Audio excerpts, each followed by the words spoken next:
¿Cómo es posible que tú no seas una copia idéntica de tu padre y de tu madre? ¿Y por qué los hermanos son diferentes a pesar de venir de los mismos padres? Hoy vamos a hablar de la meiosis. Solo digo que te acuerdes de que la zorra pasa días difíciles. Es un truco que te explicaré al final. Y por supuesto, la primera respuesta que tenemos que resolver es ¿qué es eso de la meiosis y para qué sirve? La meiosis es un procedimiento por el cual una célula se divide y da 4 células hijas con la mitad del material genético que la célula madre original. ¿Y para qué crees que querríamos una célula con la mitad del material genético? Pues es que resulta que estas 4 nuevas células que van a surgir son células sexuales, es decir, óvulos en mujeres y espermatozoides en hombres. ¿Ya lo vas pillando? Necesitamos que nuestros óvulos y espermatozoides tengan la mitad del material genético para que cuando estos se junten den una célula, el cigoto con todo el material genético, el 100%, para que el individuo nuevo pueda desarrollarse. Pero este individuo será único porque tendrá la mitad del material genético de la madre y la mitad del material genético del padre. Y además por un proceso que se llama recombinación, que ahora veremos. Y ahora imaginemos que la meiosis no se produce y los óvulos y espermatozoides tuviesen el 100% del material genético como una célula normal. Pues al juntarse darían células con el doble del material genético. Y esto no es viable con la vida. Vamos, que de ahí no sale un bebé ni de coña. No. Entonces ya sabemos que la meiosis solo se va a realizar para formar óvulos y espermatozoides, en ninguna otra parte de nuestro cuerpo. Y si eres una planta, pues para producir esporas. Y ahora vamos a ver paso a paso cómo es esto de la meiosis. Pues si te acuerdas de la mitosis, dejo el link por ahí arriba, todo arrancaba con la interfase. La interfase era el momento en el que la célula acababa de nacer y se desarrollaba hasta que llegase el punto de volver a dividirse. Y tenía varias etapas. La G1, en el que la célula genera los orgánulos que necesita, aumenta su tamaño y realiza su metabolismo. Luego viene la fase de síntesis o fase S, en el que la célula duplica su material genético. Y sí, aunque parezca contradictorio, esto también ocurre en la meiosis, a pesar de que nuestro objetivo sea reducir a la mitad el material genético. ¿Y por qué ocurre? Pues porque vamos a obtener 4 células hijas a partir de una célula madre. Entonces, para que quede la mitad del material genético en cada una, primero tenemos que duplicarlo. Así la célula comienza con el material genético duplicado. Luego lo reparte una vez en la meiosis 1 y otra vez en la meiosis 2, hasta obtener 4 células hijas con la mitad del material genético cada una.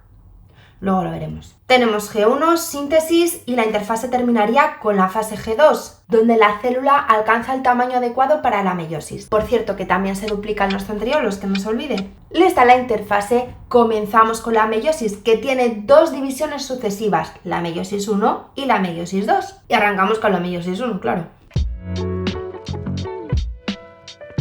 Y la primera etapa es la profase 1.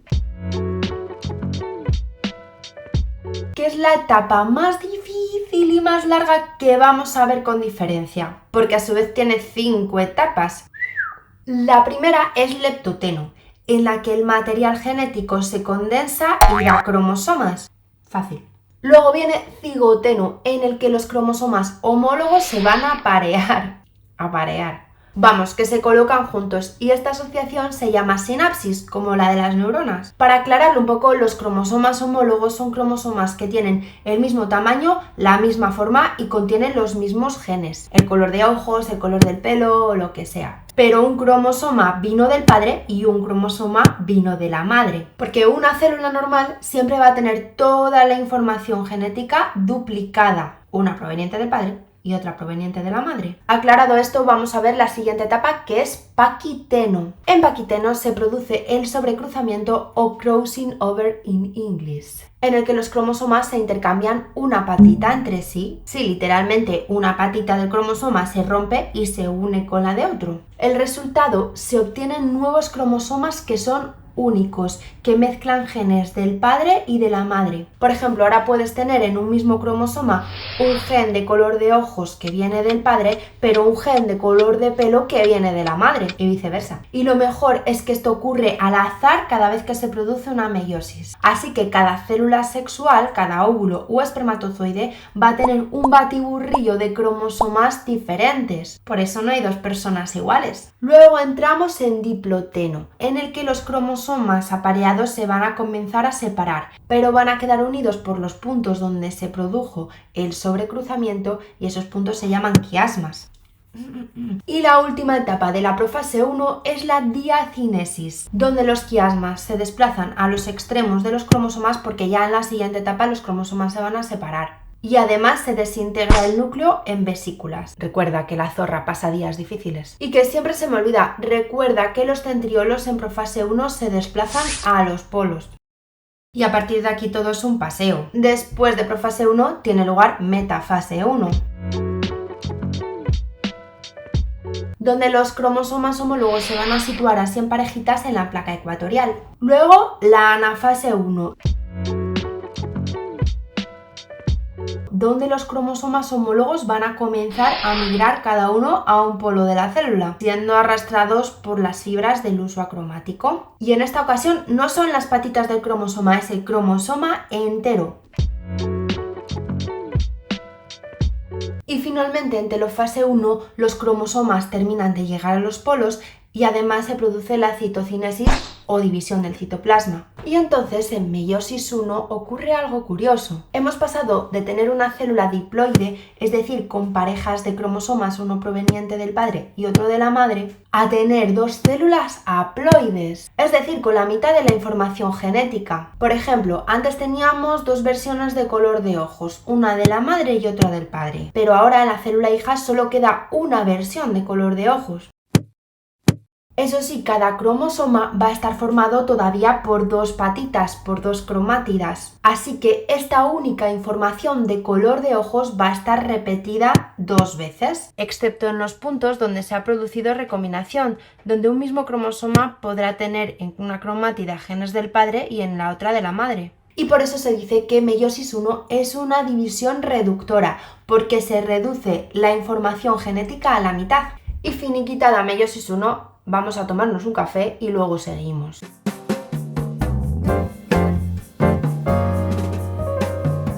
Al final ha sido un temacho. Y vamos con la meiosis 2. Lo primero es que en meiosis 2 no va a haber interfase y si la hay va a ser muy corta, una menos, vamos. Y sobre todo, no hay duplicación del ADN. No. Comienza con la profase 2. En la que el núcleo se vuelve a desintegrar en vesículas, aparece el uso mitótico y los centriolos migran a los polos. Y pasamos a metafase 2.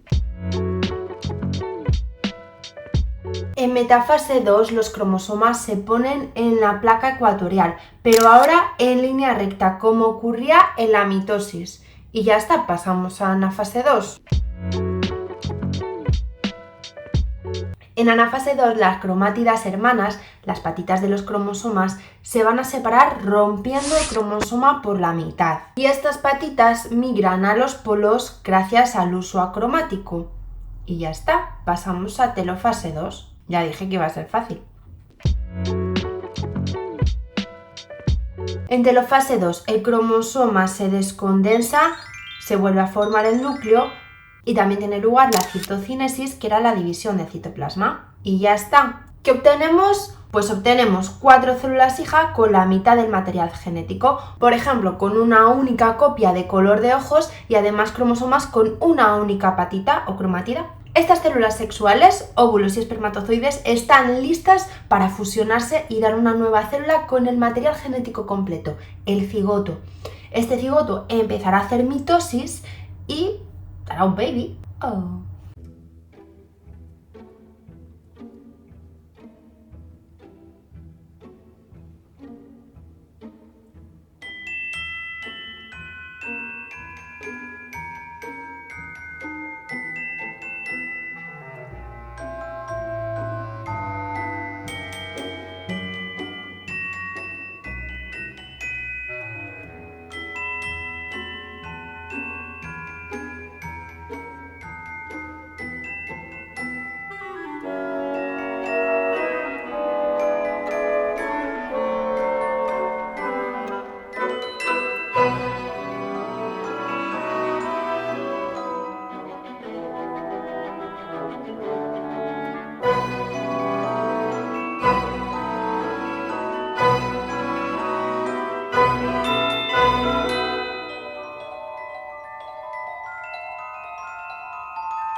Pero fíjate en lo más importante, cada célula que se formó como producto de la meiosis tiene un material genético único debido al proceso de la recombinación.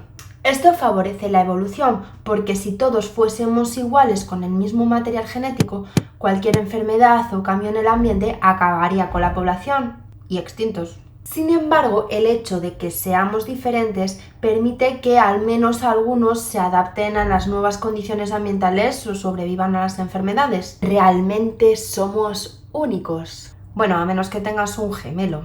Entonces no lo eres, lo siento. Los gemelos monocigóticos idénticos provienen de la unión de un óvulo y un espermatozoide. Ese cigoto que dieron rápidamente se dividió en dos y de cada célula surgió un bebé completo.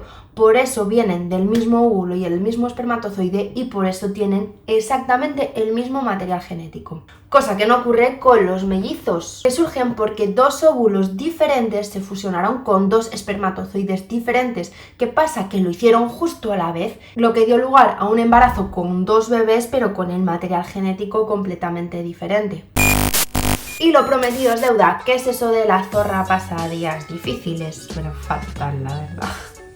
La frase no es muy original, pero funciona. La zorra pasa días difíciles. La leptoteno, zorra cigoteno, pasa a paquiteno, días diploteno y difíciles, diacinesis, que es parecido a citocinesis, que es lo que ocurre siempre al final de las divisiones. Leptoteno, cigoteno, paquiteno, diploteno y diacinesis. Hay que practicar. Y si también confundes mitosis con meiosis, te doy otro truco. Mitosis, mi de mismo, dan dos células exactamente iguales. Y meiosis, de mezcla. Vamos, que el material genético va a sufrir recombinación. ¡Chao!